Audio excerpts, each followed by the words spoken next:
Again, go ahead and do the devotional. It comes out of this book right here, Common Life by Tony. It's a good book. Read it if you got time. Alright.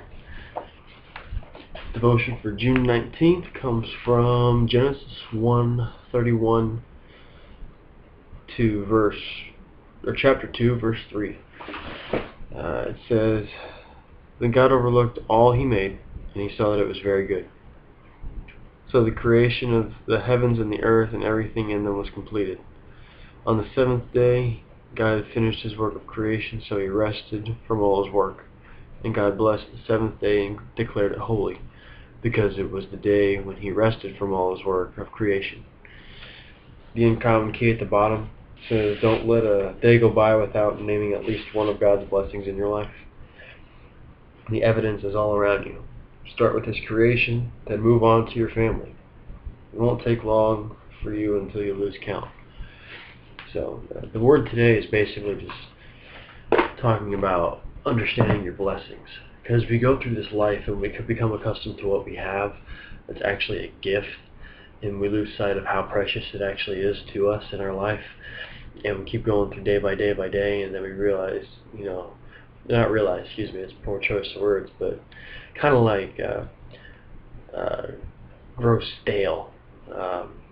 We don't value the things that we normally did throughout the day, and we kind of look at the negative a lot more. I'm guilty of that too sometimes. I try to be as uplifting as possible, especially to my friends and my family. Sometimes, there are days where that happens, and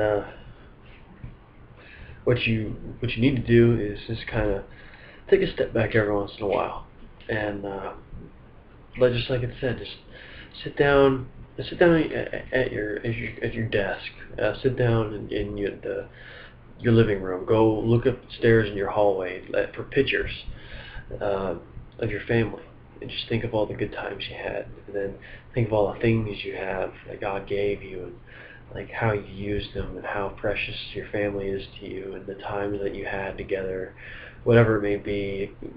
Going to an amusement park, a beach, spending time at a lake, fishing, whatever. If that's not your cup of tea, then whatever is.